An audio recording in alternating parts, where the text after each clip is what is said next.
¿Cómo es la vida de un día habitual, un día típico en la vida del presidente de Garrigues? ¿Qué cualidades podríamos considerar esenciales en un buen abogado? ¿Cómo logra mantener motivado al equipo, ¿no? Que en un entorno tan exigente como es el sector legal? Si no hubiera sido abogado, ¿qué hubiera sido? ¿Qué tres cosas harías para mejorar España en estos momentos? Nosotros desde Garrigues, yo personalmente valoro mucho lo que ISDE hace. A mí siempre me ha parecido que lo más difícil de la profesión de abogado no son las respuestas, sino entender las preguntas. Yo no puedo no creer en la suerte porque yo soy una persona afortunada. Muy pocas veces me he arrepentido de cosas que he hecho. Algunas veces me he arrepentido de las cosas que no he hecho. En un cliente mío puedo trabajar mañana con una persona que lleve 2 años de licenciada.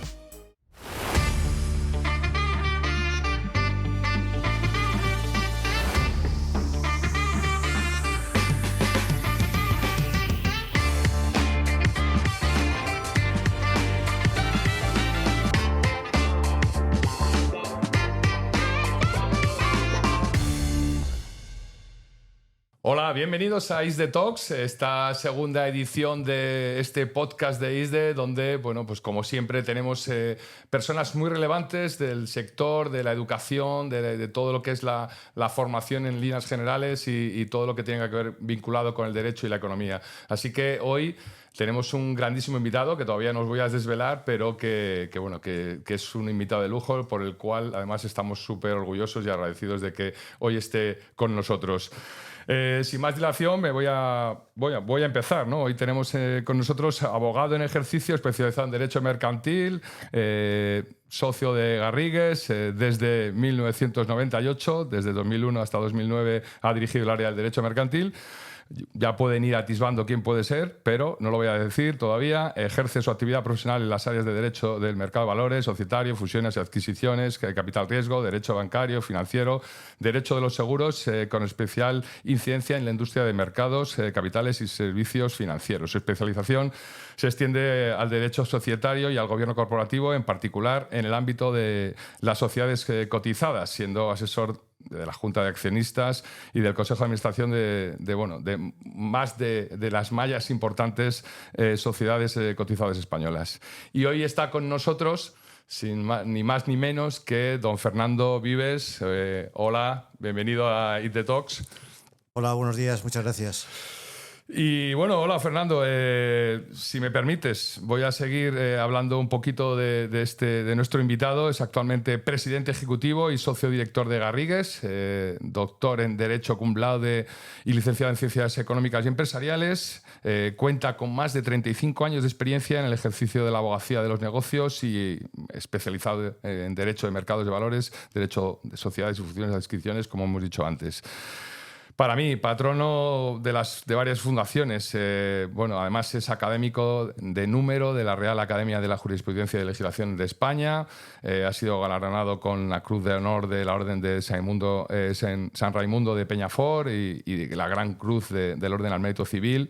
Ha publicado 4 libros como autor y más de 40 artículos en libros colectivos y más de 60 artículos en revistas científicas. Al final, Fernando Vives, presidente ejecutivo de Garrigues desde el 2014 como socio director. Hoy tenemos con nosotros un verdadero, pues yo creo que una persona espectacular, una persona en todos los aspectos. Además, algún pajarillo me ha contado que tiene esa vocación docente dentro de esa actividad profesional frenética y que nos llevamos poco tiempo, vamos de edad, aproximadamente unos 10 años aproximadamente, no vamos a desvelar los años. Son mucho. Pero vamos, a mí no me da tiempo en 10 años a llegar a todo lo que ha hecho usted. Así que en ese sentido creo que es un honor para nosotros y reitero el placer de tener hoy con nosotros a don Fernando. Si le parece, vamos a empezar un poco con preguntas, hablando un poco de la introducción y de su trayectoria, ¿no? Para comenzar, ¿cómo describiría sus primeros pasos en el mundo del derecho y qué le motivó a estar en este sector? Bueno, pues yo creo que hay un componente de vocación, no exactamente solo al derecho, pero un componente de vocación en relación con las, en fin, con las materias que tienen que ver con la sociedad, con la estructuración, y luego también hay un componente de casualidad. Yo cuando empecé la carrera, como has dicho, de Derecho y de Ciencias Empresariales, pues no tenía claro, me atraían las dos cosas y no tenía claro cuál era o cuál iba a ser mi dedicación profesional. Eso se fue construyendo con el tiempo y con los años de carrera, y acabé decantándome por el derecho. Sí, la verdad que es un punto coincidente, ¿no? Muchas de las personas, a mí también me pasó en su momento, empiezas haciendo algo, cuando alguien te dice, usted quiere llegar, cuando los jóvenes nos dicen, quiero llegar a ser pues alguien relevante, alguien, un ídolo para ellos. Pues a lo mejor tienes objetivo, pero realmente cuando hablas con las personas que han tenido éxito en la vida, muchos no han llegado, no pensaban nunca en dónde podrían llegar a estar, y seguramente usted pues en ese momento pues tampoco tenía claro dónde iba a estar, dónde iba a llegar, pero sí que, porque realmente tenía dudas en los principios. Bueno, vamos a ver, yo, un matiz. No sé si es obligado en el formato del programa que me llames de usted, pero si no es obligado, no. ya no me llames de usted. Vale. Vamos a ver, o sea, yo creo que lo importante es estar divirtiéndote con lo que haces, y plantearte metas. Hay personas que son partidarios de metas a muy largo plazo y les funciona bien, pero yo nunca he sido partidario de metas a muy largo plazo. De hecho, yo he sido siempre muy impaciente. Y la única forma de controlar la impaciencia que tienes es poniendo metas a corto plazo que van construyendo un camino a largo plazo, pero las metas son a corto plazo siempre, para mí. Y hablando de metas, como presidente de una entidad tan importante como es Garrigues, en este último tiempo, ¿cuál ha sido su mayor desafío como presidente? Bueno, yo creo que es un privilegio que los socios de un despacho te decidan que sea su presidente. Y es un privilegio porque no había absolutamente ninguna razón para que lo fuera yo, podían haber sido muchos otros. En segundo lugar, es un privilegio porque los que te eligen te conocen muy bien, llevan y saben las cosas buenas y las cosas malas que tienes, que todas las tenemos. Y llevar muchos años en una organización, yo he estado toda mi vida profesional en esa organización y bueno, pues realmente es un privilegio que te elijan. A partir de ahí, la principal meta que yo creo que tiene que tener un directivo, un director, un presidente o lo que sea de cualquier organización, es cuando haces balance, no sé si cada día, pero sí cada mes, dices, bueno, creo que el despacho es hoy mejor de lo que era hace un mes o no. Si la respuesta es no, lo que tienes que hacer es irte. Bueno, quizá esperar un par de meses, pero irte. Y si la respuesta es sí, pues tienes que contrastarla con los demás, si piensan lo mismo que tú o no. Yo creo que el reto para mí es intentar poco a poco construir un despacho mejor que el que era. Bueno, pues la verdad que yo creo que es ilusionante, sobre todo la humildad, ¿no? Porque al final pero es un componente importante a la hora de decir, bueno, yo creo que es mejor o peor, hacerse una autocrítica, es importante, luego ponerla en común, creo que es muy relevante y de alguna manera también nos da ciertos estereotipos de las personas que dirigen grandes instituciones. Y bueno, relacionado con esto, ¿no? ¿Cómo es la vida de un día habitual, un día típico en la vida del presidente de Garrigues? No hay días típicos. No hay días típicos. Lo normal es que llegues pensando que vas a hacer una cosa ese día, y que hagas otras muchas cosas que no son necesariamente las que pensabas que ibas a hacer. Pues evidentemente hay reuniones, pero sobre todas las cosas es que me ha gustado siempre mantener algo que me parece importante, y es, yo quise ser abogado y he querido ser abogado antes y después de ser presidente de Garrigues. Entonces hay una gran parte de mi día casi la mitad de todos mis días que se dedican a atender a los clientes que sigo llevando, y el resto pues hay cosas de gestión, cuestiones de representación, en fin, días que haces unas cosas y otros días que haces otras, pero sobre todo en un despacho como este, como Garrigues y como otros muchos, pues las circunstancias surgen cada día y tienes que hacer frente a ellas. Muy bien, pues bueno, damos un poco paso, porque al final vamos a hablar un poquito de lo que es la parte legal en España. ¿Cómo evaluaría ahora mismo la seguridad jurídica en España actualmente? Es una pregunta con esencia, pero bueno, podemos... Vamos a ver, la seguridad jurídica no está de moda en ninguna parte del mundo. ¿Y por qué? Yo creo que la culpa en parte la tenemos los que nos dedicamos a esto, los abogados, los juristas, porque hemos identificado, y así se identifica la seguridad jurídica como la seguridad jurídica de las empresas, la seguridad jurídica en fin, del mercado de valores o del mercado de las telecomunicaciones. Y yo creo que ese no es el asunto. O sea, el asunto es la seguridad jurídica es una conquista que es la que nos permite a todos vivir razonablemente. La seguridad jurídica es la esencia de la dignidad humana, que es para mí una obsesión. Sin seguridad jurídica no hay dignidad humana, no hay capacidad de prever cada uno de nosotros individualmente qué es lo que vamos a hacer mañana.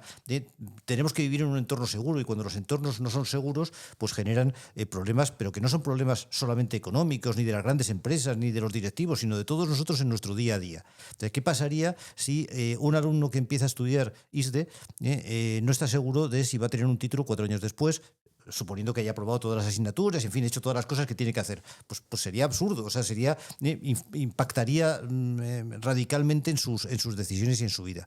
Dicho esto, yo creo que España, con todos los peros, sigue siendo un Estado de Derecho importante dentro del mundo, y sigue siendo, y ese es el problema, uno de esos países que es una excepción en el mundo en el que vivimos, porque aunque haya evidentemente países con democracias y con sistemas igual o más incluso desarrollados que el nuestro, somos la excepción en el mundo.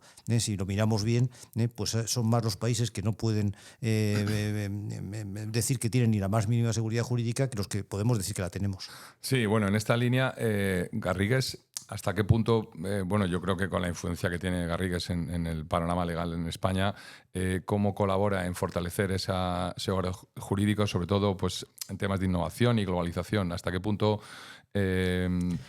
suma o puede sumar o está sumando? Yo creo que la contribución no solamente de Garrigues, sino de todos los despachos, la contribución a la seguridad jurídica de los juristas es una contribución de todos los días. Es una contribución de lo que todos nosotros hacemos todos los días, de cómo todos nosotros hacemos las cosas todos los días. Y me parece que si algún mérito tiene Garrigues, como somos grandes, como tenemos muchos abogados que se dedican a esto, pues todos los días ponemos nuestro granito de arena, que la suma de muchos granitos de arena pues es una cantidad razonable e importante en conseguir estos objetivos. Pasamos un poco a la parte de la firma ha invertido mucho en tecnología, ¿no? ¿Qué innovaciones cree que transformarán el futuro del sector?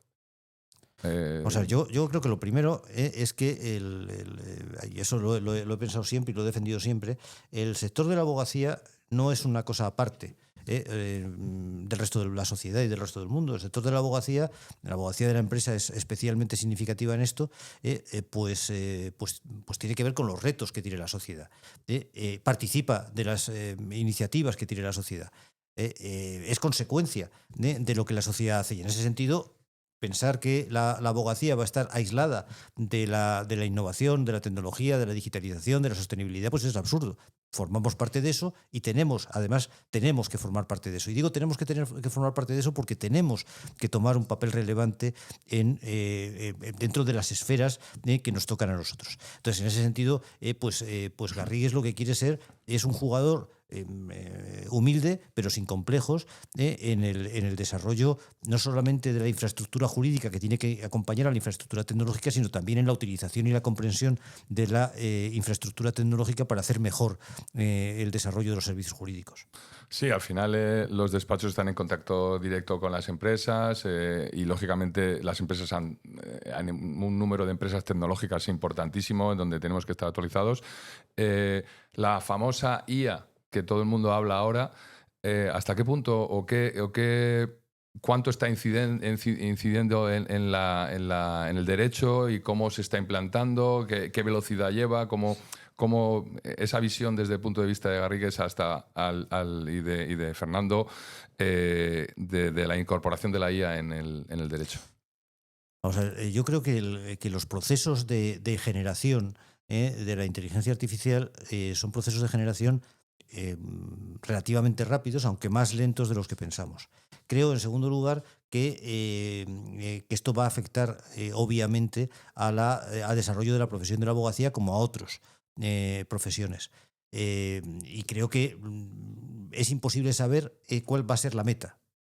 No sé cuál es el punto de llegada, ni siquiera sé si va a haber punto de llegada. Lo que sí que creo es que tenemos que estar permanentemente preparados, o intentarlo al menos, para ir aprovechando los desarrollos que se van produciendo e ir participando en la medida de lo posible en esos desarrollos. Entonces yo creo que la inteligencia artificial no va a acabar con la abogacía, que la abogacía no va a acabar con la inteligencia artificial si prescinde de ella, que son dos aspectos que van a tener que coexistir y que lo más importante es ser capaz de entender y ser capaz de, como abogado, como cada uno de nosotros como abogados, ser capaz de entender aquellas cosas que nos hacen falta, ser capaz de utilizarlas y sin más. Es decir, yo creo que, claro, esto, antes has dicho una cosa que es lo único absolutamente cierto, incontrovertible, o de las pocas cosas absolutamente ciertas, incontrovertibles del currículum. Y es que yo llevo más de 35 años trabajando en esto. Y cuando yo empecé a trabajar, no había internet, no había Google, no podías entrar y bueno, te quiero decir, todos nosotros hemos vivido esa transformación y nos hemos acostumbrado a utilizarlo. Es posible que esta transformación de la inteligencia artificial sea más abrupta, pero la forma de enfocarla yo creo que es muy parecida.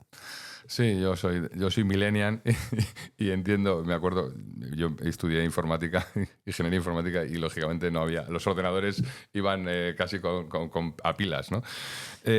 Bueno, en cuanto a la formación, nosotros aquí en ISDE preparamos a los estudiantes de cara a los retos que pueden afrontar en el mundo legal. ¿Hasta qué punto cree que los estamos preparando correctamente a los alumnos de ISDE en cuanto a temas de digitalización o globalización? ¿Cómo lo ve desde el punto de vista vocacional y esa vocación que tienes como docente? Bueno, yo, como decías, me he dedicado muchos años, he estado 30 años de mi vida dando clases en la universidad y sigo dando algunas clases, en fin, en algunos momentos.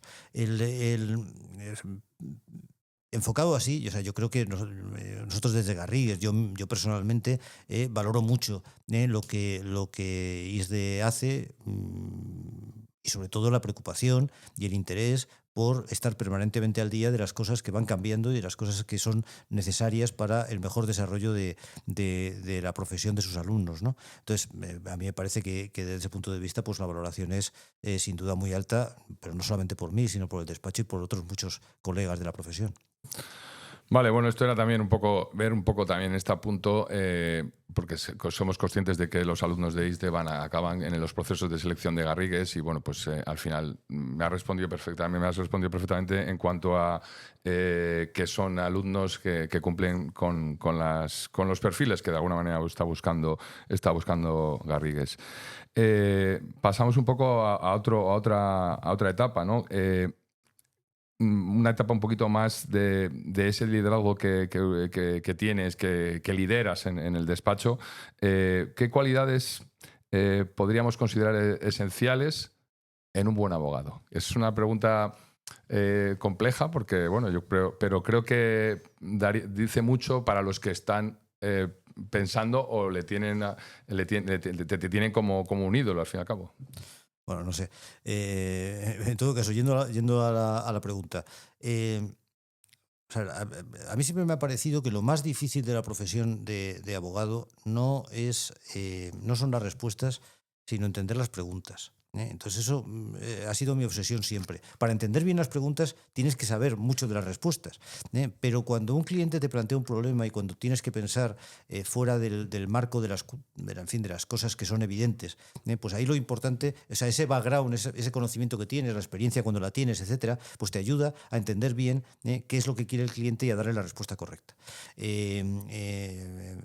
Yo creo que si hay un mal de los abogados es que hablamos mucho y escuchamos poco. Y para mí es muy importante ser capaz de escuchar y de entender bien qué es lo que el cliente quiere, porque es la única forma de darle el asesoramiento correcto.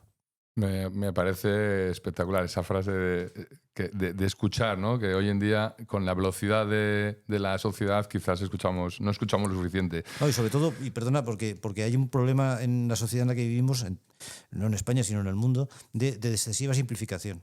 O sea, yo creo que la excesiva simplificación, las comunicaciones permanentemente por escrito en no sé cuántos caracteres son un problema para ser capaz de entender bien cuál es el problema de tu cliente. Sí, esos 140 caracteres que hace ya años, porque esto de los primeros años de los 2000 es cuando empezó lo de los caracteres, que no existían esas redes sociales y ahora funcionan de esta manera, ¿no?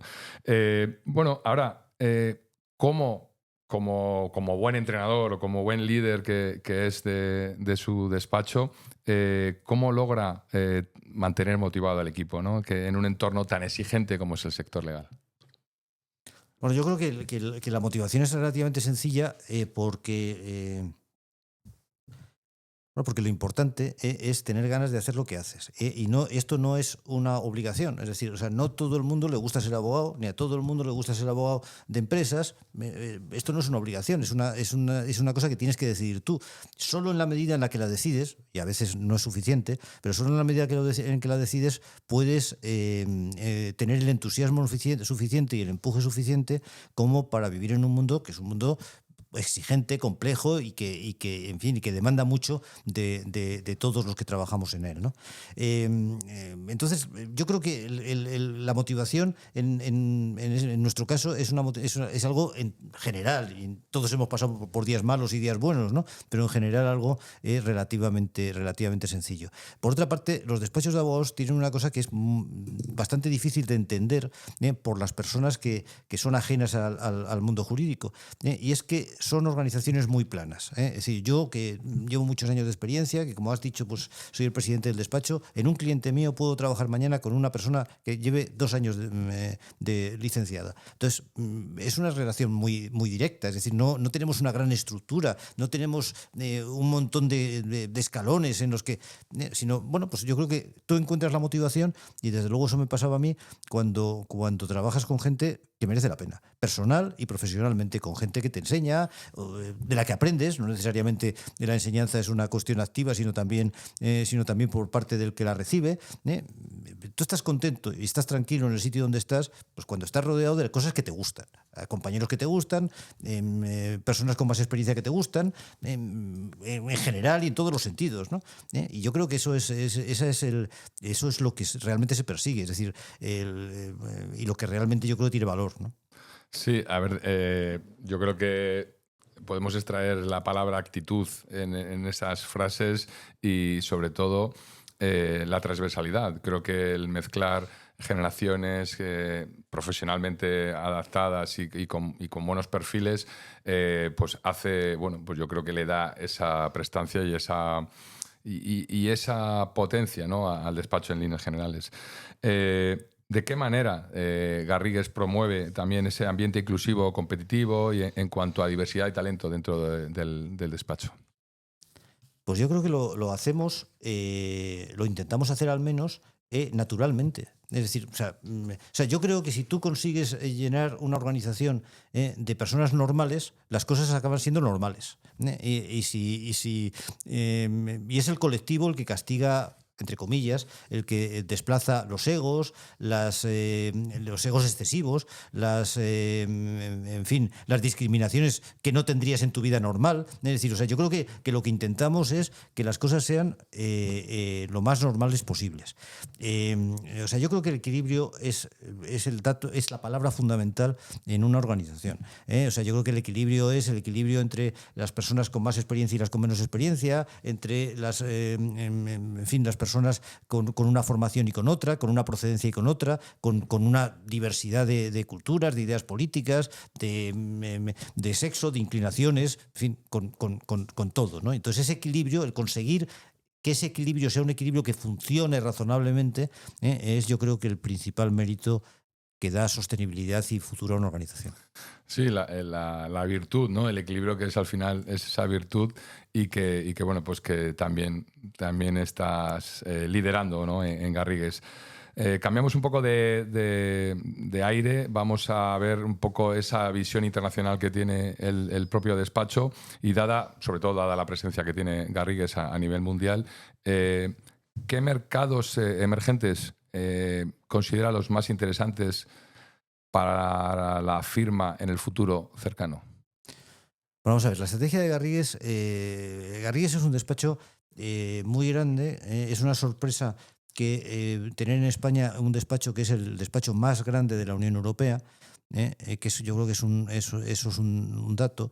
En segundo lugar, yo creo que es lógico que por identidad cultural, pero también por la perspectiva de la abogacía, y ahora intento explicarlo, de la abogacía desde Garrigues, nuestro principal interés esté en los países latinoamericanos y especialmente en los países con más potencialidad y con más realidad actual en Latinoamérica. Y creo que eso tiene lógica porque lo que a nosotros nos mueve, o sea, el centro de nuestra organización es el cliente. O sea, si los abogados sin clientes no seríamos abogados, seríamos estudiosos del derecho, pero no abogados. Si no tenemos clientes, si no tenemos problemas de los clientes, no somos abogados. Y esa perspectiva nos lleva a dónde creemos que nosotros tenemos que desarrollar nuestra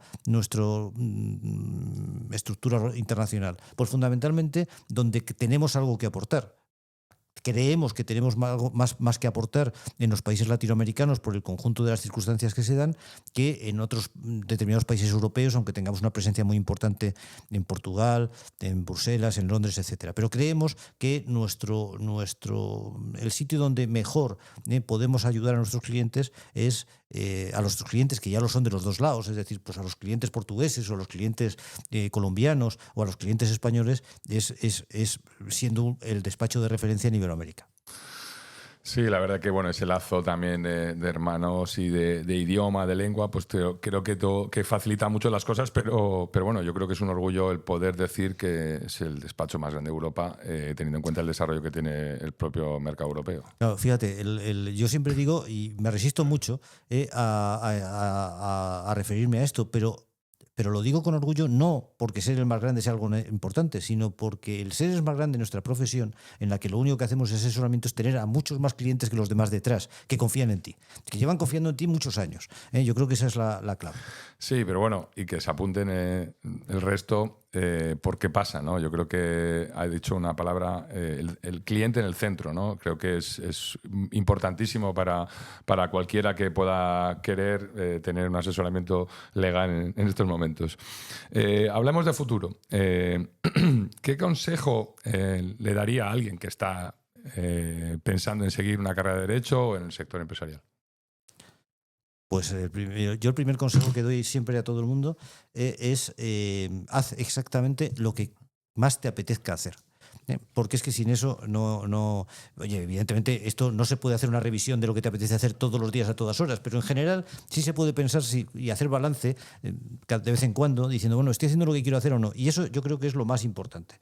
Y segundo, saber que no hay ningún logro, ninguno, que se pueda conseguir sin esfuerzo de diferentes tipos. Es decir, sería absurdo pensar que, en fin, que tú que vienes del campo del deporte, que se puede destacar en el deporte sin esfuerzo, y que de repente tú llegas allí y te plantas y haces 9.90 los 100 metros porque es que tienes unas dotes naturales. O sea, esos dotes naturales son necesarios, pero para eso hace falta mucho entrenamiento para llegar a ¿cuál es el récord mundial? 9.70 ahora, ¿no?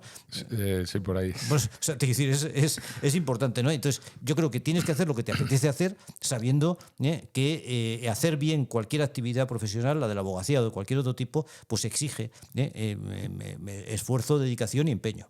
Sí, es magistral lo que estás comentando, porque es pasión. Al final, la palabra mágica yo creo que coincide en todos los ámbitos, es pasión, es esfuerzo, obviamente, pero sin pasión es complicado, pero bueno, me encanta lo que estás comentando. Y en esta línea, bueno, pues ahora tendríamos que dar un mensaje a los estudiantes de ISDE sobre el papel de los jóvenes abogados en la construcción del futuro. Innovador e internacional el sector legal, ¿qué les diríamos? Pues yo creo que tienen una cosa que es absolutamente irrepetible, que son los que no la tenemos, sabemos que es absolutamente irrepetible, que es ser jóvenes, tener ganas, y creo que el papel del abogado, el papel del jurista en la estructuración social, pues tiene que ser algo a lo que no se renuncie. Y me parece que es una profesión muy bonita, que requiere mucho esfuerzo, pero muy, muy interesante, y desde ese punto de vista pues creo que están en la mejor posición.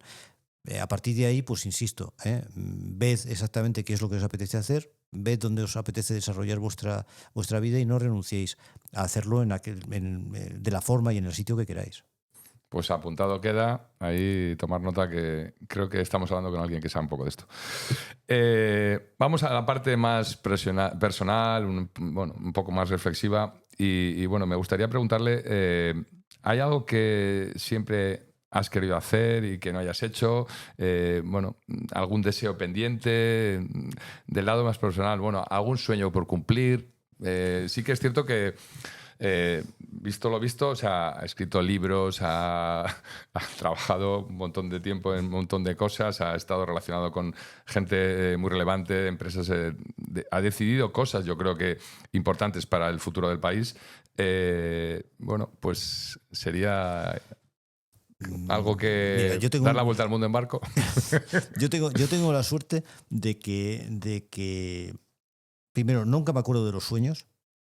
Yo tampoco. Nunca me acuerdo de los sueños. Entonces, a mí siempre me da envidia, porque yo pienso que, claro, todo el mundo se acuerda de los sueños, y digo, ¿por qué yo no me acuerdo de los sueños? Ya somos dos. No me acuerdo de los sueños, y la verdad es que he tenido la suerte de estar en una profesión y en una organización que me ha permitido hacer casi todo lo que me apetecía hacer, y por tanto, pues la verdad es que no te podría decir ese sueño que no he cumplido y que me gustaría cumplir. Hay veces que pienso que mi sueño sería que esto durara para siempre, pero bueno, eso ya sé que no va a ser. Que no va a ser. Está bien. Está muy bien tirado. Vamos un poco más allá. Si pudiéramos cambiar una cosa en el mundo, ¿qué cambiaría? Y bueno, sobre todo, es algo que de alguna manera también desde su visión, yo creo que está en una posición donde pues hay decisiones que podrían cambiar ciertos rumbos, porque ha estado sigue estando en mesas muy relevantes, pero bueno, es algo muy difícil porque tenemos un mundo pues muy polarizado, con muchas cosas que están sucediendo a todas horas, pero bueno, es una pregunta que la dejo ahí, a ver cómo nos respondes. Yo creo que sí. Yo creo que si todo el mundo tuviera claro en todas sus decisiones que lo más importante es la persona, que la dignidad humana, o sea, sin ella no somos nada, y además es que no entiendo para qué nos peleamos tanto si no la valoramos, pues yo creo que si todo el mundo tuviera en cuenta ese factor, ese elemento, esa idea, ese objetivo, pues me parece que las cosas serían mucho más sencillas. Es decir, si yo pudiera cambiar, que en fin, no tengo esa influencia de la que decías, pero si yo pudiera cambiar algo en la mentalidad de la gente, pues diría, oye, preocupémonos porque el mundo sea un mundo un poco más vivible, para todos. Y yo creo que eso encierra muchísimas cosas. Eso encierra, sí. Pues te quiero decir, llevamos siglos intentando ganar la dignidad humana, intentando emanciparnos del Estado protector, no el protector, sino el Estado dirigista, porque el Estado tiene que proteger, lo que no te debes decir lo que tienes que hacer. Entonces yo creo que todos esos siglos de conquista pues están en permanente revisión, porque evidentemente las tensiones son así. Entonces yo creo que todos deberíamos tener muy claro que el atender a la dignidad humana de todos, el pensar que todos somos necesarios en una sociedad, pues me parece que es la cosa más importante. Pues gran reflexión la que nos está dando ahora Fernando. Y vamos a centrarnos más en España. ¿Qué 3 cosas harías para mejorar España en estos momentos? Bueno, yo creo que España tiene una calidad institucional notable y yo creo que tenemos que preservarla. Y yo creo que hemos abandonado una cosa, esa calidad institucional, ese derecho. O sea, si tú me dijeras 3 cosas, yo te diría derecho, derecho y derecho. Pero por si acaso hay que aclararlo un poco más, pues me parece que la seguridad jurídica, la previsibilidad son sustanciales y también recuperar algo que ha sido bastante episódico en la historia de España, pero que habíamos conquistado y que a lo mejor ahora estamos perdiendo un poco, se está erosionando un poco, que es la capacidad de entendernos y el no considerar que cada una de las cosas cada una de las circunstancias o de las cosas que discutimos son algo para arrojárselo al otro, sino que quizá pues sería bueno intentar entenderlo, ¿no? Entonces yo creo que te diría, no sé si son 3 cosas o no, si son 3, es derecho, derecho y derecho, y sobre todo ser capaz de construir desde el entendimiento y no desde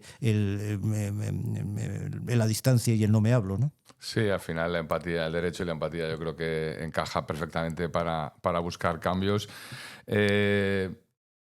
Fernando, ¿crees en la suerte? Claro que creo en la suerte. Claro que creo en la ¿En tu suerte. carrera, en tu vida personal? Vamos a ver, yo no puedo no creer en la suerte porque yo soy una persona afortunada. Entonces, es imposible que yo no crea en la suerte, ¿no?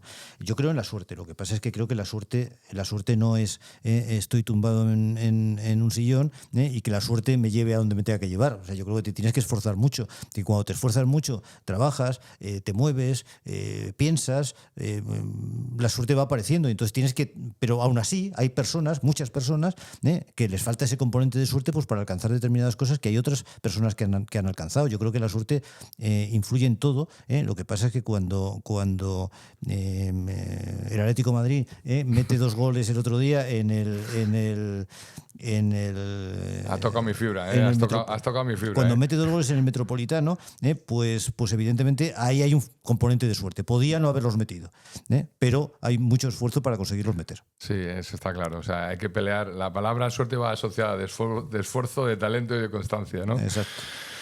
Y bueno, lleva 35 años de experiencia, abogado. Si no hubiera sido abogado, ¿qué hubiera sido? ¿O qué le hubiera gustado ser?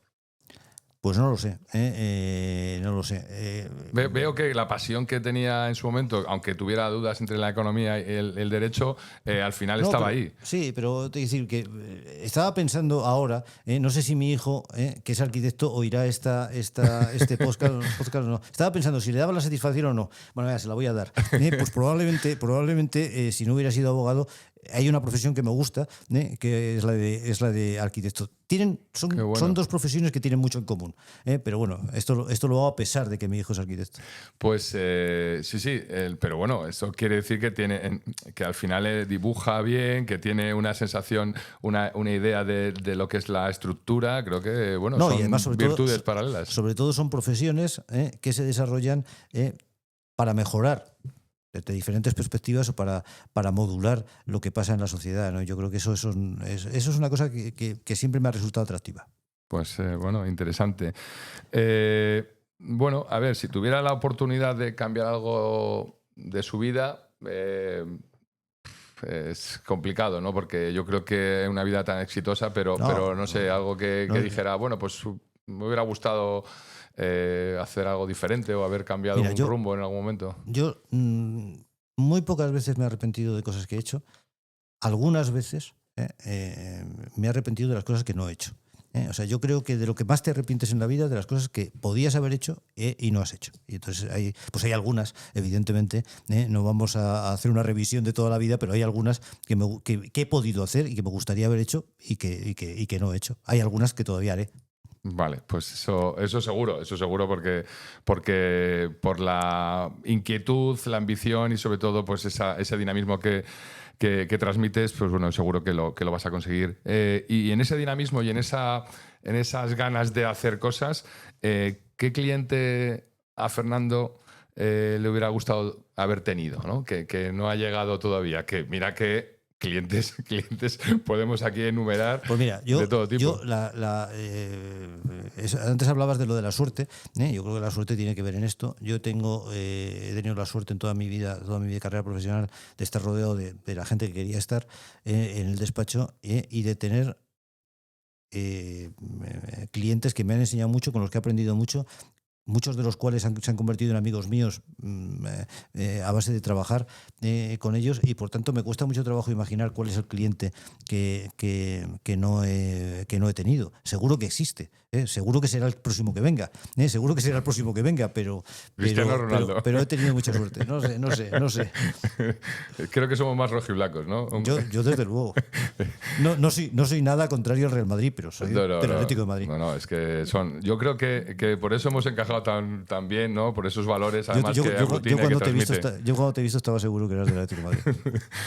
Bueno, pues hemos llegado al final de esta entrevista. Un verdadero placer, pero total y absoluto. Creo que por resumir un poco cosas que ha podido mencionar en esta entrevista y que son relevantes para los jóvenes que van a tener un futuro en este área, en el sector de la abogacía y de las finanzas: actitud, naturalidad, talento, humildad, pasión, equilibrio, dignidad, contacto, el cliente en el centro. Bueno, pues yo creo que todas esas palabras aglutinan la personalidad de nuestro invitado de hoy, Fernando Vives Ruiz, que yo creo que ha sido un placer tenerte hoy aquí y sobre todo pues agradecer tu tiempo, que no es poco, porque la agenda, como decimos, es muy, muy inquieta, muy dinámica y cada día es diferente. El día de Fernando, todos los días de Fernando son diferentes y hoy lo ha sido y bueno, pues agradecidos de que hoy ha estado con nosotros Fernando Vives en Is the Talks. Y bueno, desde aquí, muchísimas gracias. Os despedimos a todos para el próximo capítulo, la próxima edición de este Is the Talks, y esperemos que, el listón está muy alto, así que veremos quién es nuestro siguiente invitado. Muchísimas gracias y hasta otro día.